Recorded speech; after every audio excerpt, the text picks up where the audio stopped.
সবাইকে শুভেচ্ছা জানাচ্ছি আমাদের প্রাণের পল্লী কবি জসীমউদ্দীনের গ্রামের বাড়ি থেকে। আশা করি যে যেখান থেকে ভিডিওটি দেখছেন সবাই অনেক ভালো এবং অনেক বেশি নিরাপদে আছেন। আজকে আপনাদেরকে পুরো ভিডিওতে পল্লী কবি জসীমউদ্দীনের যে বসতবাড়ি, সেই বসতবাড়িটি দেখানোর চেষ্টা করব। ধৈর্য ধরে ভিডিওটি দেখুন। ভালো লাগলে লাইক, কমেন্ট, শেয়ার করতে পারেন। চলুন আমরা কথা না বাড়িয়ে পল্লী কবি জসীমউদ্দীনের যে বসতভিটা, সেই বসতভিটা বিভিন্ন যে ঘর রয়েছে এবং কবির যে ব্যবহৃত জিনিসপত্র এবং কবিতা লেখা সেগুলো প্রিন্ট করে বাঁধাই করা আছে, সেই বিষয়গুলো আপনাদের কাছে দেখাবো। আশা করি পুরো ভিডিওটা জুড়ে সাথেই থাকবেন। পল্লী কবি জসীমউদ্দীনের বাড়ির সম্পর্কে যদি বলি, তার বাড়ি হচ্ছে ফরিদপুর সদর উপজেলার আম্বিকাপুর রেল স্টেশনের উত্তরে কুমার নদীর দক্ষিণে গোবিন্দপুর গ্রামে পল্লী কবি জসীমউদ্দীনের বসতবাড়ি। এখানে রয়েছে পল্লী কবি জসীমউদ্দীনের যে সেই নকশিকাঁথা এবং নকশিকাঁথার বিভিন্ন ডিজাইন এখানে সংরক্ষিত করা হয়েছে এবং কোন সনে এই কাঁথাগুলো তৈরি করা হয়েছে সেইগুলো কিন্তু সুন্দরভাবে উল্লেখ করা আছে। ফরিদপুরের ১৯৯০ সালের নকশিকাঁথা, মূলত সেই নকশিকাঁথাগুলো এখানে সংরক্ষিত করা আছে। এরপরে যদি বাড়ির মূল প্রবেশদ্বারে প্রবেশ করি, মানে বাড়ির ভিতরের দিকে যাই, ভিতরে এই ঘরটাতে মনে হয় কবির যে বংশধর যারা আছে তারা বোধহয় এখানে বসত করে এখনো। ছোট্ট একটি কিউট বাচ্চা। বাচ্চাটা অনেক খুশি হয়েছে। আমরা এখন এই যে আরো ভিতরে যে বাড়ি ঘরগুলো আছে সেই ঘরগুলো দেখানোর চেষ্টা করব। আমরা ঢুকতেই যে প্রথম যে সাদা ঘরটা পড়বে, এটা হচ্ছে সেই সাদা ঘরের পিছনে মধুমালা বাসভবন। মধুমালা ছিলেন আমাদের পল্লী কবি জসীমউদ্দীনের সহধর্মিণী আরেকটি নাম। মূলত তার নামে ওই ঘরটি নাম রাখা হয়েছে। এর এর পাশেই রয়েছে আরেকটি ঘর, যেটা হচ্ছে কবির ঘর। এর পাশেই রয়েছে কবির ঘর। এই কবির ঘরে অবশ্য তালা মারা, তবে কবির যে কবিতা সেগুলো সুন্দর করে এখানে লেখা রয়েছে।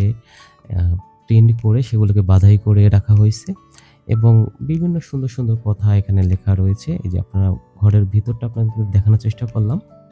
সুন্দর একটি কবিতা এখানে লেখা আছে। আমার বাড়ি যাইও ভ্রমর, এই বরাবর পথ, মৌরি ফুলের গন্ধ শুকে থামিয়ে দিও রথ। বাহ, সুন্দর একটি কথা। এবং কবির বিবাহ সময়ে একটা দুর্ঘটনা ঘটেছিল, সেই লেখাটাই এখানে সুন্দরভাবে লেখা রয়েছে।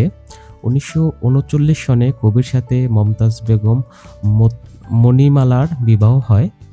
বাসরাতে এই স্থান দিয়ে চোর ঢুকে কবির স্ত্রীর সকল গহনা চুরি করে নিয়ে যায়। মানে চিন্তা করা যায় তখনও কিন্তু চোর ডাকাত এগুলা ছিল। এখন যেমন চুরি ছিনতাই হয়, তো তখন ছিল চোর ডাকাত। তারাই হচ্ছে কবির যে সহধর্মিণীর যে গহনা, সে এই ঘর দিয়ে ঢুকে সব চুরি করে নিয়ে গেছিল। মজার ব্যাপার হচ্ছে এখানে আরেকটি বিষয় আছে, অকল্পনীয় বিষয়। সেটি হচ্ছে ১৯৩৯ সনে কবিগুরু রবীন্দ্রনাথ ঠাকুর ও অনবীন্দ্রনাথ ঠাকুর কবিকে বিবাহ উপলক্ষে অভিনন্দন জানিয়েছেন। সেই লেখাটিও কিন্তু এখানে সংরক্ষিত করা আছে।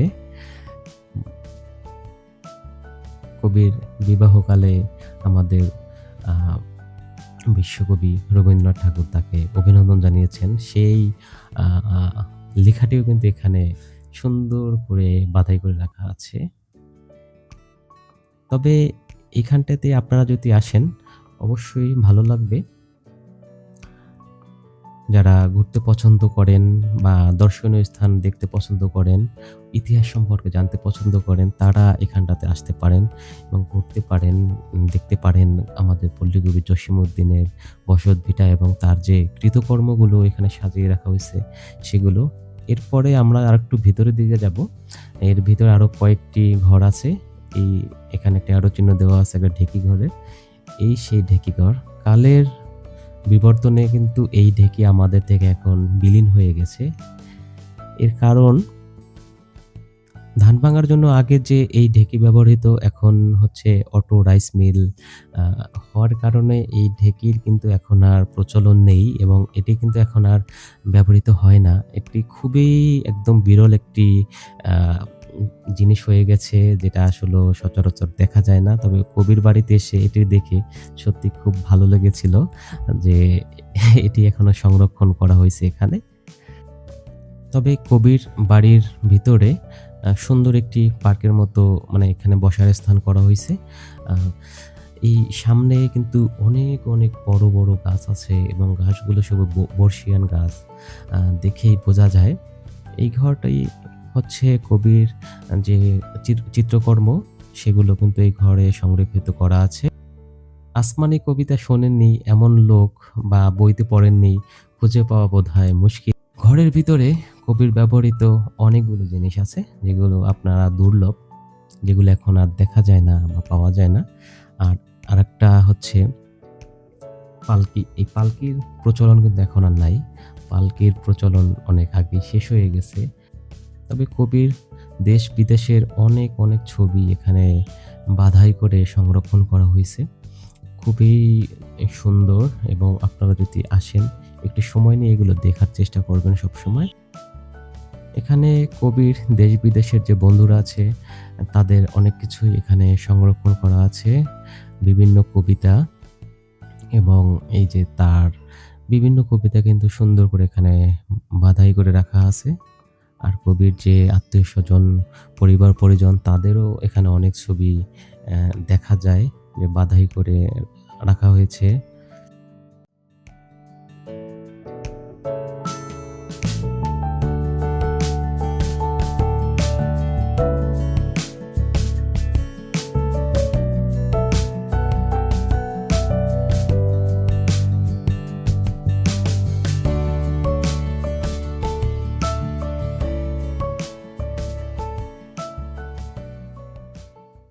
এটা হচ্ছে পল্লী কবি জসীমউদ্দীনের পিতার আ সংরক্ষিত জাদুঘর। উনার নাম ছিল হচ্ছে আনসার উদ্দিন স্মৃতিঘর এটা।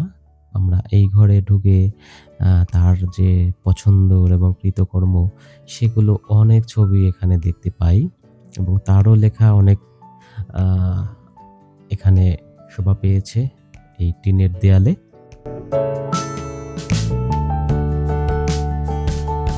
কবিতায় আমরা কিন্তু কুমার নদীর নাম শুনেছি। এটিই হচ্ছে সেই কুমার নদীর পাড়। আ কবির বাড়ির একদম সামনে।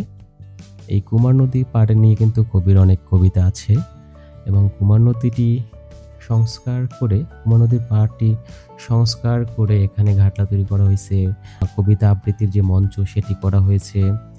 এটা হচ্ছে মধুমালা জসীমউদ্দীন ঘাটলা নামে নাম দেওয়া হইছে।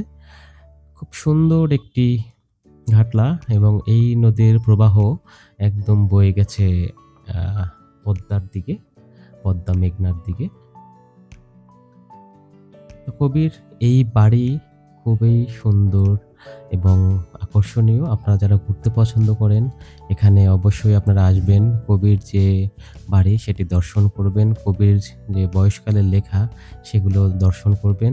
সবাই ভালো থাকেন, সুস্থ থাকেন, অনেক বেশি নিরাপদে থাকেন।